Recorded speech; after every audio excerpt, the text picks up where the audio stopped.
fiery horse with the speed of light, a cloud of dust, and a hearty Hi-Yo Silver, the Lone Ranger.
With his faithful Indian companion Tonto, the masked rider of the plains led the fight for law and order in the early western United States. The stories of his strength and courage, his daring and resourcefulness have come down to us through the generations. And nowhere in the pages of history can one find a greater champion of justice. Return with us now to those thrilling days of yesteryear. From out of the past and the thundering hoofbeats of the great horse Silver, the Lone Ranger rides again. Come on, Silver! Faster, boy, faster! I'm Silver! Away!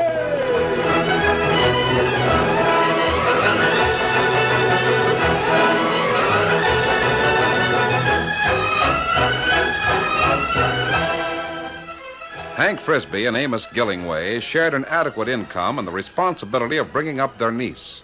But the two old men had been quarreling for as long as anyone in San Pedro could remember. Amos, you gotta move that checker. It's a rule. I don't. Don't even have to play if I don't want to. They fought about checkers. They fought about politics. He's a muttonhead. He ain't no such thing. They fought about anything and everything. It won't rain. It will. But most of all, they fought about Virginia. I say she's a plenty old enough to have company. None she'll find in San Pedro. Oh, please don't fight about it. Her ma was married at 18. I won't have men calling on Ginny. Please, You Uncle won't Amos. have. Why, you coyote, since when did you have full say? Don't you call me names. If you wasn't such a hidebound old fool... Who's an old fool? Stop it, I say. I'm always causing an argument between you. I wish I'd never been brought here. Ginny! I wish I were dead. There.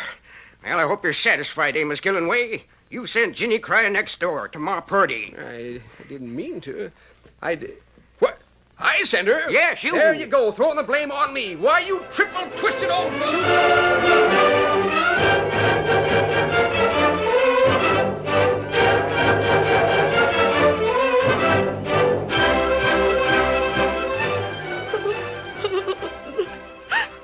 Oh, Mrs. Purdy, I don't know what to do.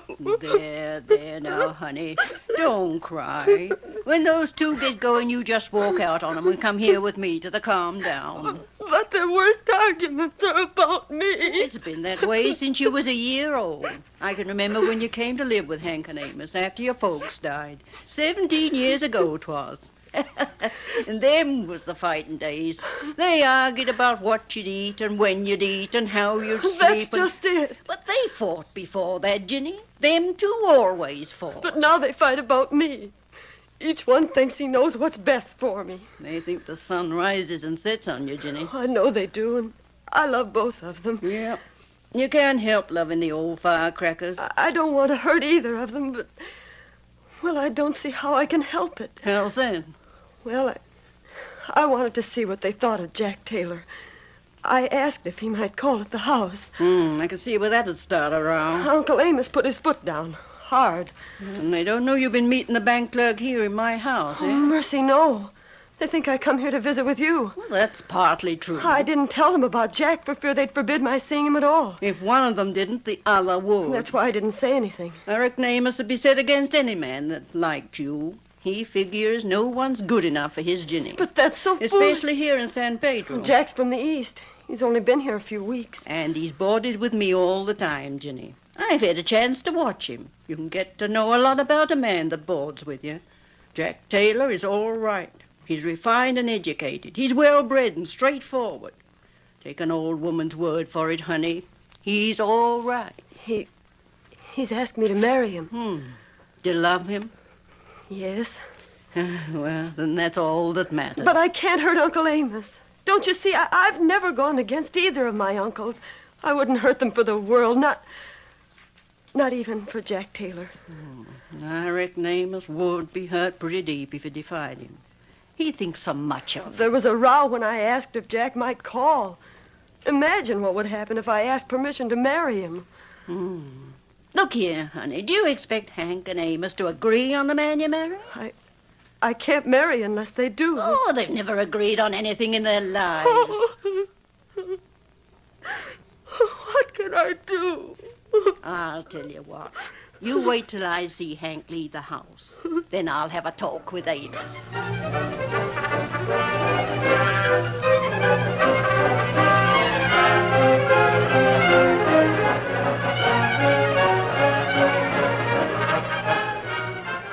Tonto was in camp some distance from the town of San Pedro and just outside of Brantville.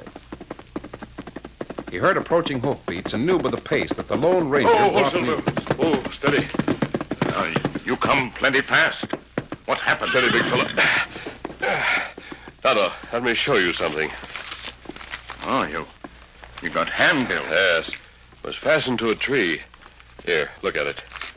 Oh, Kimosabe. Face on paper. What that? Yes, Tonto. This is a wood engraving. Something like a drawing of a man's face. Picture of man. Yes, that's right, Tonto. A picture. Do you know any man who looks like this picture? It looked like Jack Taylor. Him work in bank at San Pedro. Well, according to this handbill, this man's name is John Tyndale. He must be important, for it costs money to get out a handbill with an engraved picture on it. Oh, me sure it picture of Jack Taylor. The face is the same, and the description tallies. If Taylor is not this man, he's in a bad spot, because he will surely be arrested on this description. Oh, Taylor seemed like plenty good feller. Why him wanted? There's no reason given. A reward is offered for his capture, but he must be taken alive and uninjured. That's strange. Information concerning him is to be given to the nearest United States Marshal. Oh, Marshal in town of Brantville. Yes, I'm going to call on him. You tell him about Jack Taylor? Not until I'm sure that Taylor's the man who's wanted. Well, if him same feller, him vamoose when handbill posted in San Pedro. I don't want him to get away. What we do? You go to San Pedro now. Keep an eye on Jack Taylor. And you not come? Steady, big fella. I want to find out why Tyndale is wanted. Oh. I'll join you after I've talked to the marshal. Come on, Silver.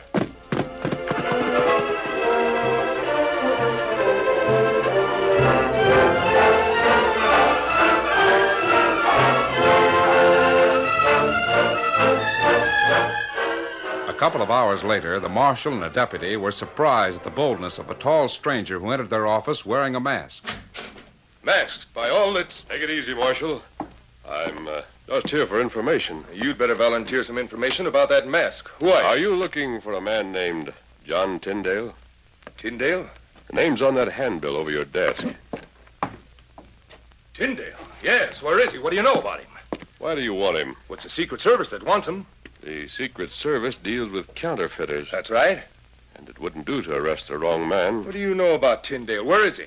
I never heard of Tyndale until I saw the handbill. Thanks for the information. What was that mask for, and why'd you ask about Tyndale? I'm in a hurry, Marshal. You know something about Tyndale, you wouldn't have come here.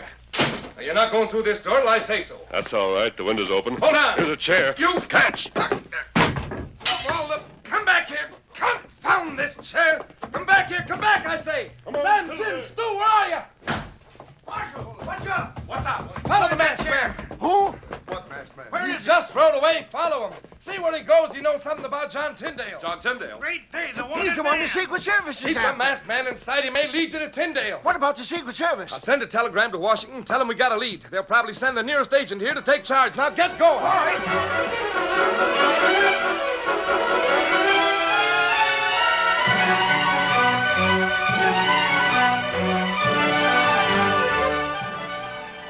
The marshal hurried to the telegraph office and spent some time working out just the right wording for his official message. With pardonable pride, he handed it to the man on duty.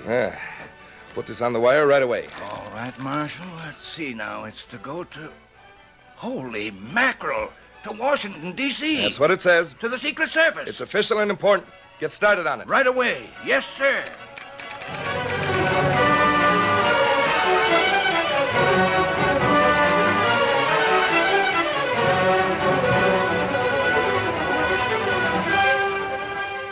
The marshal waited impatiently in his office while the hours dragged by.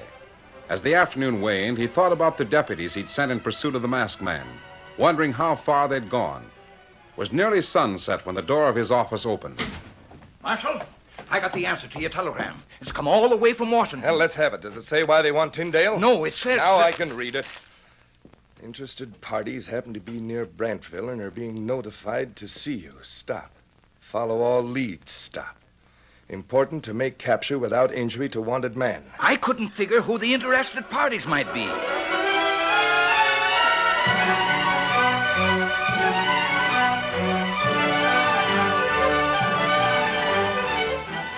In San Pedro, Ginny and Mrs. Purdy had watched the house next door for several hours. Finally, they saw Hank leave. Amos will be there alone now, honey. This is our chance to talk to the old curmudgeon. Come on.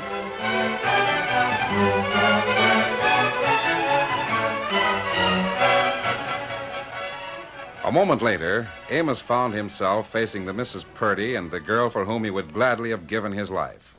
Are you alone, Amos? Yes, thank goodness. Hank's mad again, gone out. Then we can talk. I'm sorry about the row, Ginny. I know you hate him. But if Hank had the brains of a It's mosquito... all right, Uncle Amos. Sit down here next to me on the sofa. Yeah, wears me out, too. I expect Ginny's told you about it, Mrs. Purdy. Sure she has, Amos. Ginny's nearly as much my girl as yours, you know. I was the one that kept Hank from feeding her baked beans when she was a baby. Remember that? Yes, sure do. The old fool. I was telling Ginny that I agreed with you, Amos. You're a sensible man. Yeah. You don't want to see Ginny married, the first one that comes along. Not by a jugful. I've always said there wasn't a man good enough for our girl. My very words. I wish Hank could hear that. Of course, we're all getting on in years, and our duty is to see that Ginny's in good hands before we leave this world of strife. Eh? We never will find just the right man, so it's our duty to find the best one we can. Brunella Purdy, what are you getting at? Why? You're talking the same as you did when you wanted to see Ginny sent away to school. Oh. If you're leading up to talk about Jack Taylor, I've already put my foot down. I don't want him calling on Ginny. No. First thing you know, they'll get to like each other. Amos, Then- listen to me. Jack and Ginny are in love. What? It's true, Uncle Amos. I love Jack. He's asked me to marry him. Well, of all Now, the... calm This down. is your work, Prunella Purdy. Ginny's been seeing Taylor at your house. Yes, I have, and I'm ashamed. You should be. I'm ashamed that it's necessary to meet my friends away from home. Why, Ginny. Don't you suppose I wanted Jack to come here? What? Of course I did. I wanted it more than anything else in the world. I wanted you and Uncle Hank to know him, to realize that he's good and fine and honest and well-educated. But I knew what had happened. You know what happened today when I asked if he might call. Oh, Uncle Hank. That'll do, Ginny. Sit down there on the sofa again. Put your arm around the girl, Amos. She needs a strong shoulder. My sakes alive. She's right all the way, Amos, and you know it.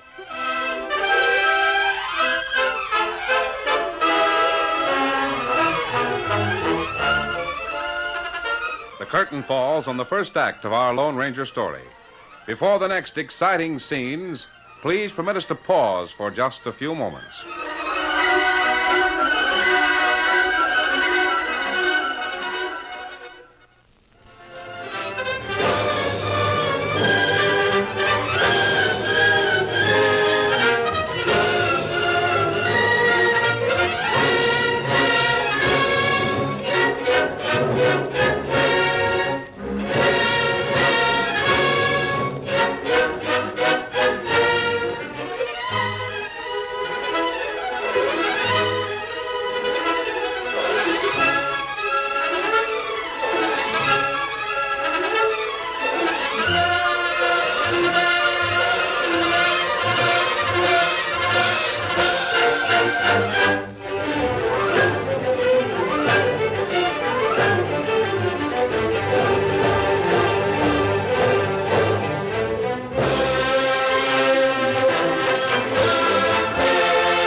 Now, to continue our story.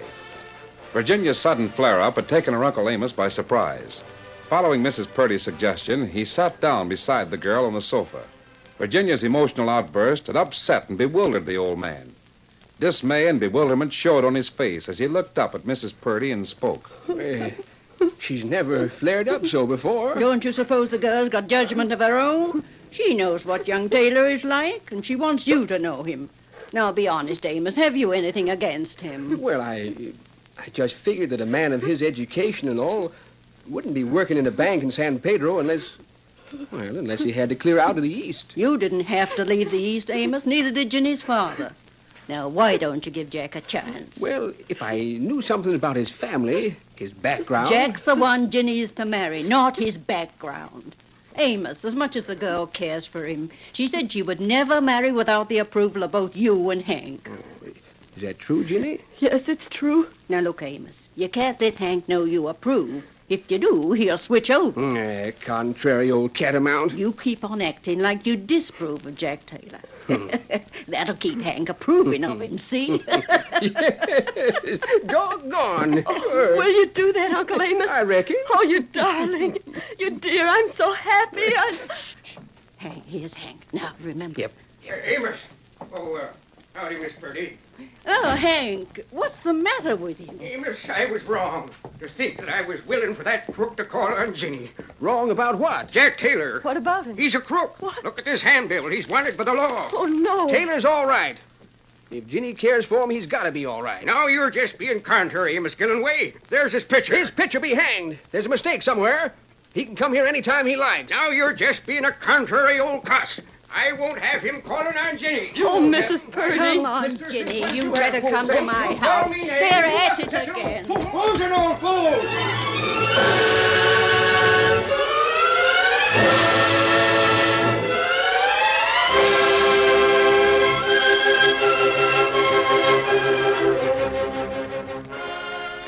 I do declare I think Jack's in the house. Oh. The lamp's been lighted since we left. I can't believe Jack's a crook. And don't you believe a thing until you talk to him. The girl he loves won't believe in him. No one will. Jenny! Oh, Jack. Jack, what does it mean? You saw the notice? Yes. Hank brought it home with him, Jack. I suppose you both think that I'm... We ain't thought anything yet. We're waiting for you to tell us the truth. Jack, you're not Jack Tyndale, are you? If you've done nothing wrong, what you running away Well, for? I've got to. At least for the time Oh, being. no, Jack. If you're innocent, you've got to stay and prove I it. can't, Jenny. Someday I'll explain everything, but not now. There isn't time. Just say that you'll trust me. Oh, you can't stay in hiding forever. Look! Tyndale, A masked I man. want to talk to you. But who are Where'd you? you come from? I've been in Tyndale's room. You got in the window. Very little time. Come on, Jack. Let go of my arm. This way. Jack, I do trust you. Bolt that door, Tonto, then stand guard. Me do it. Like an Indian. Listen to me, Tyndale. Let me go. Look in the fireplace. What? We pull the paper money out before it burns. Oh, I'm trying to help you. I know of a man in St. Louis named Tyndale. You do? Is he your father? I've got nothing to say. Is he your father? Answer me. Yes, he's my father. And if you want to help me, as you say, you let me get away from here. You can't dodge the law for the rest of your life. Fella's in another part of house now. What about that money? I won't talk about The it. law gets you. The law can't make me tell anything about that money. That's what I thought. No one can. No matter what they do. The law will deal hard with you. I know that. That's why I've got to get away. That's not the solution. You're going with me. Open this door! Open up! This is the deputy marshal! Jack, you've got to surrender. No one outside a window. The marshal's already sent word to Washington. This way. Open up or we'll bust in the door. Please, Jack. Stand clear. We got it now. Hold your guns ready. We got you. Surrender in the name of the law. Where is he? He's gone. Look, the window's open. He went out the window. Come on. Get him up. There they go. The same white horse. Come back here. Fire on him. It's the masked man again.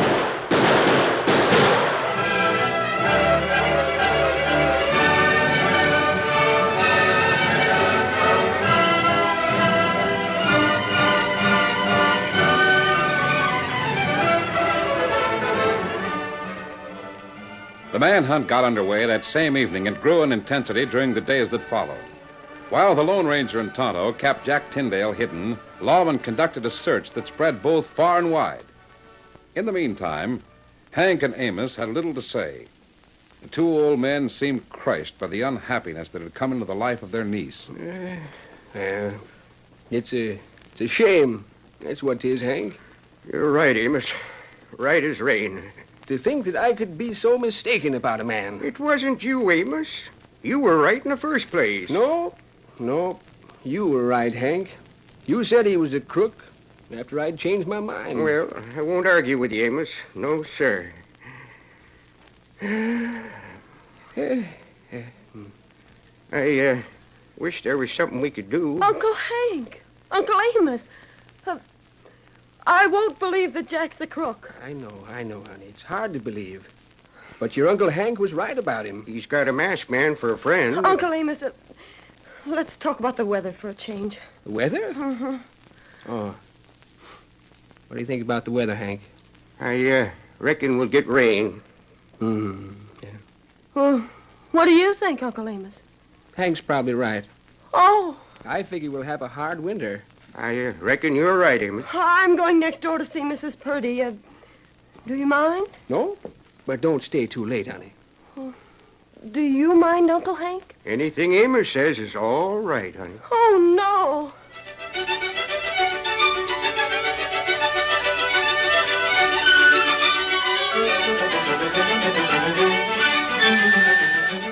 It's bad enough to be worried about Jack. Don't you lose faith in him, honey. Well, I won't, Mrs. Purdy. The old men agree on everything, eh? Yes. Have you tried to stir them up? I've tried everything, but they're too unhappy to argue. Too unhappy to argue. I reckon that just about sizes the two of them up.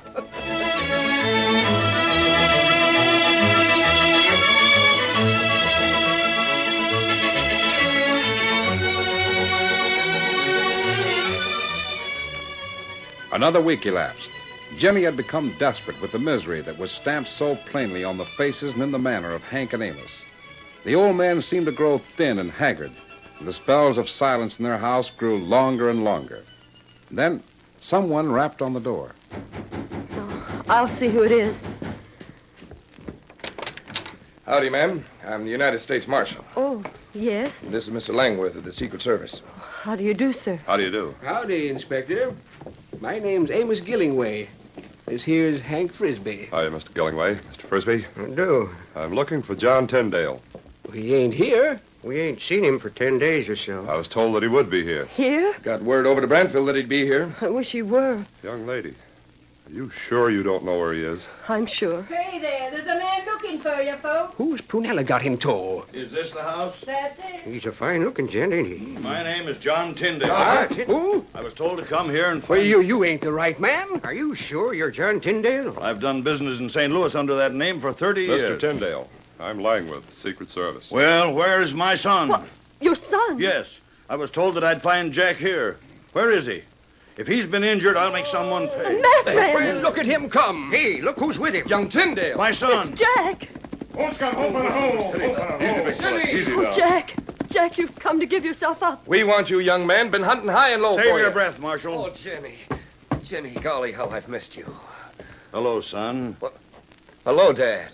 What were you trying to do? Save the old man from crime? Well, Tyndale, there's a matter of counterfeit money. You found the suitcase in my den at home, huh, Jack? Yes, I did. You thought I was going to deal in counterfeit money. No.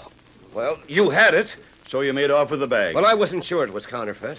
I brought it here and I got a job in a bank where I thought no one would find me. To make sure. And it was counterfeit, eh? Yes, it was. Jack, you were going to ruin your entire life. Well, you would have ruined Mother's life and Sister's and everybody else's if they'd caught you with that money. Jack, for some time the Secret Service has been trying to run down counterfeiters near St. Louis. I, as a banker, was asked to cooperate by watching deposits from certain gambling houses. You? Yes. I managed to get a line on the men and a bag full of evidence. You found the evidence. Oh. You disappeared from home at the same time that the bag disappeared. I was quite sure you'd taken the money. And you thought I'd robbed you, thinking the cash was good. Oh, no, son. I knew you wouldn't do that. I couldn't understand it. I thought possibly the counterfeiters had gotten you. But them handbills. Yeah, them handbills telling about Jack being wanted. Of course he was wanted.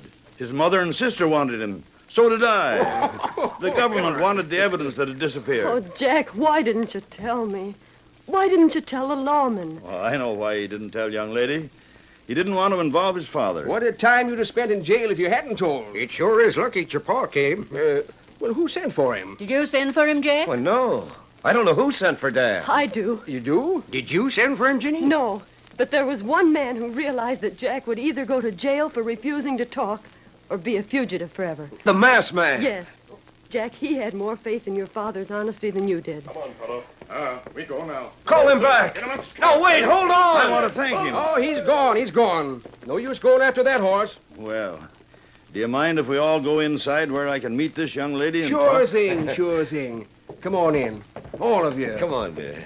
I'll go fix up a pot of coffee. And I'll go and help you, Amos. Thanks, eh? Thank you. Dad, Jenny never lost faith in me for 1 minute. Have you told your father anything, Jack? I haven't had the chance. Well, I guess you needn't say much. Mrs. Purdy told me a few details about...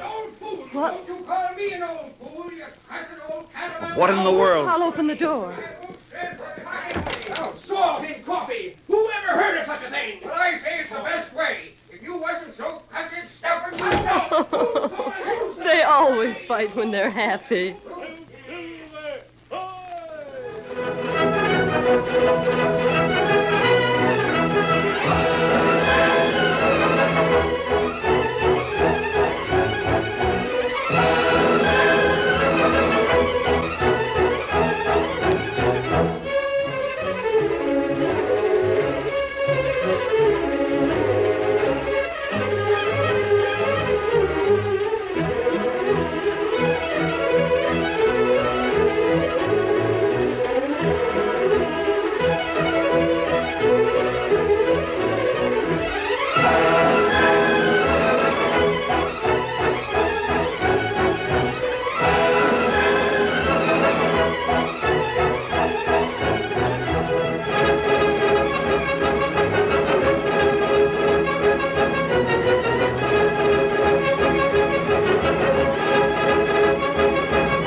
The story you have just heard is a copyrighted feature of the Lone Ranger Incorporated.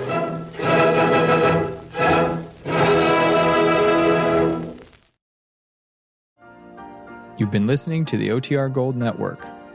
Find more classic radio at otrgold.com.